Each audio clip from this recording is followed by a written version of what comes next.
లేవియకాండము 26వ అధ్యాయము. మీరు విగ్రహములను చేసుకొనకూడదు. చెక్కిన ప్రతిమను గాని బొమ్మను గాని నిలువ పెట్టకూడదు. మీరు సాగిలపడుటకు ఏదొక రూపముగా చెక్కబడిన రాతిని మీ దేశములో నిలపకూడదు. నేను మీ దేవుడినైన యెహోవాను. నేను నియమించిన విశ్రాంతి దినములను మీరు ఆచరింపవలెను. నా పరిశుద్ధ మందిరమును సన్మానింపవలెను. నేను యెహోవాను. మీరు నా కట్టడలను బట్టి నడుచుకుని నా ఆజ్ఞలను ఆచరించి వాటిని అనుసరించి ప్రవర్తించిన ఎడల మీ వర్షకాలములలో మీకు వర్షమిచ్చెదను. మీ భూమి పంటలనిచ్చును. మీ పొలముల చెట్లు ఫలించును. మీ ద్రాక్ష పండ్ల కాలము వరకు మీ నూర్పు సాగుచుండును. మీరు తృప్తిగా భుజించి మీ దేశములో నిర్భయముగా నివసించెదరు. ఆ దేశములో నేను మీకు క్షేమము కలుగజేసెదను. మీరు పండుకొన్నప్పుడు ఎవడనూ మిమ్మును భయపెట్టడు. ఆ దేశములో దుష్టమృగములు లేకుండా చేసెదను. మీ దేశములోనికి ఖడ్గము రాదు. మీరు శత్రువులను తరిమెదరు. వారు మీ ఎదుట ఖడ్గము చేత పడెదరు. మీలో 5 100 మందిని తరుముదురు. 100 మంది 10,000 మందిని తరుముదురు. మీ శత్రువులు మీ ఎదుట ఖడ్గము చేత కూలుదురు. ఏలయనగా నేను మిమ్మును కటాక్షించి మీకు సంతానమిచ్చి మిమ్మును విస్తరింపచేసి మీతో నేను చేసిన నిబంధనను స్థాపించెదను. మీరు చాలా కాలము నిలువైయున్న పాతగిలిన ధాన్యమును తినెదరు. క్రొత్తది వచ్చినను పాతది మిగిలియుండును. నా మందిరమును మీ మధ్య ఉంచెదను. మీ యందు నా మనసు అసహ్యపడదు. నేను మీ మధ్య నడిచెదను. మీకు దేవుడనై యుందును. మీరు నాకు ప్రజలై యుందురు. మీరు ఐగుప్తీయులకు దాసులు కాకుండా వారి దేశములో నుండి మిమ్మును రప్పించితిని. నేను మీ దేవుడనైన యెహోవాను. నేను మీ కాడి పలుపులను తెంపి మిమ్మును నిలువుగా నడవచేసితిని. మీరు నా మాట వినక నా ఆజ్ఞలన్నిటినీ అనుసరింపక నా కట్టడలను నిరాకరించిన ఎడల, నా ఆజ్ఞలన్నిటినీ అనుసరింపక నా నిబంధనను మీరునట్లు మీరు నా తీర్పుల విషయమై అసహ్యించుకొనిన ఎడలను నేను మీకు చేయనదేమనగా, మీ కన్నులను క్షీణింపచేయునట్టియు ప్రాణమును ఆయాసపరచునట్టియు తాపజ్వరమును క్షయరోగమును మీ మీదికి రప్పించెదను. మీరు విత్తిన విత్తనములు మీకు వ్యర్థములగును. మీ శత్రువులు వాటి పంటను తినెదరు. నేను మీకు పగవాడనగుదును. మీ శత్రువుల ఎదుట మీరు చంపబడెదరు. మీ విరోధులు మిమ్మును ఏలెదరు. మిమ్మును ఎవరినూ తరమకపోయినను మీరు పారిపోయెదరు.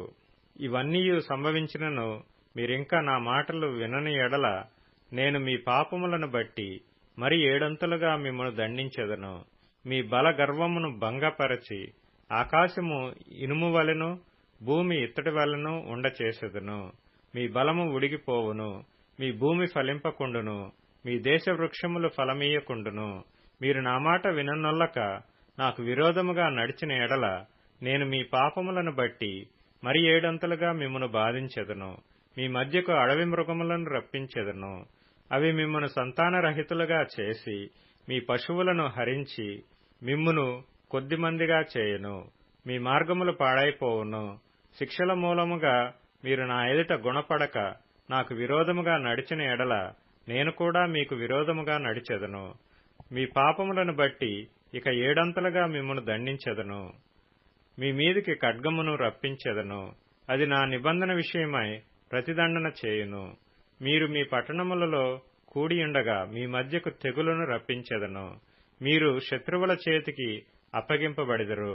నేను మీ ఆహారమును అనగా మీ ప్రాణాధారమును తీసివేసిన తరువాత 10 మంది స్త్రీలు ఒక్క పొయ్యిలోనే మీకు ఆహారము వండి తూనిక చొప్పున మీ ఆహారమును మీకు మరలా ఇచ్చెదరు. మీరు తినెదరు గాని తృప్తి పొందరు. నేను ఇలాగ చేసిన తరువాత మీరు నా మాట వినక నాకు విరోధముగా నడిచిన ఎడల నేను కోపపడి మీకు విరోధముగా నడిచెదను. నేనే మీ పాపములను బట్టి 7 మిమ్మును దండించెదను. మీరు మీ కుమారుల మాంసమును తినెదరు. మీ కుమార్తెల మాంసమును తినెదరు. నేను మీ ఉన్నత స్థలములను పాడు చేసెదను. మీ విగ్రహములను పడగొట్టెదను. మీ బొమ్మల పీనుగుల మీద మీ పీనుగులను పడవేయించెదను.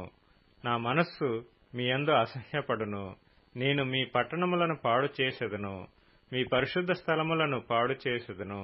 మీ సువాసన గల వాటి సువాసనను ఆగ్రానింపను. నేనే మీ దేశమును పాడు చేసిన తరువాత దానిలో కాపురముండు మీ శత్రువులు దాని చూచి ఆశ్చర్యపడెదరు. జనములలోనికి మిమ్మును చెదరగొట్టి మీ వెంట కత్తి దూసెదను. మీ దేశము పాడైపోవును, మీ పట్టణములు పాడుపడును. మీరు మీ శత్రువుల దేశములో ఉండగా మీ దేశము పాడైయున్న దినములన్నీయు అది తన విశ్రాంతి కాలములను అనుభవించును. అది పాడైయుండు దినములన్నీయు అది విశ్రమించును. మీరు దానిలో నివసించినప్పుడు అది విశ్రాంతి కాలములో పొందకపోయిన విశ్రాంతిని అది పాడైయుండు దినములలో అనుభవించును. మీలో మిగిలిన వారు తమ శత్రువుల దేశములలో ఉండగా వారి హృదయములలో అధైర్యము పుట్టించెదను. కొట్టుకొని పోవచున్న ఆకు చప్పుడు వారిని తరుమును. ఖడ్గము ఎదుట నుండి పారిపోవునట్లు వారు ఆ చప్పుడు విని పారిపోయెదరు.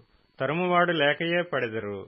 తరుమువాడు లేకయే వారు ఖడ్గమును చూచినట్టుగా ఒకరి మీదనొకడు పడెదరు. మీ శత్రువుల ఎదుట మీరు నిలవలేకపోయెదరు. మీరు జనముగా నుండక నశించెదరు.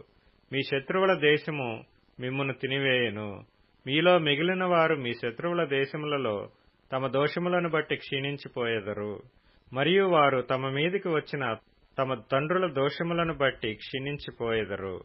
వారు నాకు విరోధముగా చేసిన తిరుగుబాటును, తమ దోషమును, తమ తండ్రుల దోషమును ఒప్పుకొని తాము నాకు విరోధముగా నడిచితిమనియు నేను తమకు విరోధముగా నడిచితిననియు తమ శత్రువుల దేశములోనికి తమ్మును రప్పించితిననియు ఒప్పుకొనిన ఎడల, అనగా లోబడని తమ హృదయములు లొంగి తాము చేసిన దోషమునకు ప్రతిదండన అనుభవించితిమని ఒప్పుకొనిన ఎడల, నేను యాకోబుతో చేసిన నా నిబంధనను జ్ఞాపకము చేసుకొందును.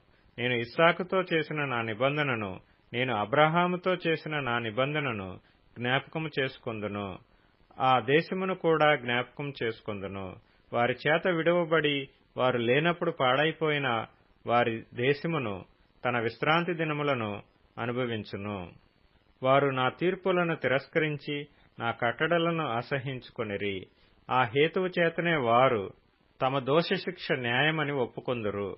అయితే వారు తమ శత్రువుల దేశములో ఉన్నప్పుడు వారిని నిరాకరింపను. నా నిబంధనను భంగపరచి వారిని కేవలము నశింపచేయునట్లు వారి యందు అసహ్యపడను. ఏలయనగా నేను వారి దేవుడనైన యెహోవాను. నేను వారికి దేవుడనై ఉండునట్లు వారి పూర్వీకులను జనముల ఎదుట ఐగుప్తులో నుండి రప్పించి వారితో చేసిన నిబంధనను ఆ పూర్వీకులను బట్టి జ్ఞాపకము చేసుకొందును. నేను యెహోవాను అని చెప్పుము అనెను. యెహోవా మోషే ద్వారా సీనాయి కొండ మీద తనకును ఇశ్రాయేలీయులకును మధ్య నియమించిన కట్టడలను, తీర్పులను, ఆజ్ఞలను ఇవే.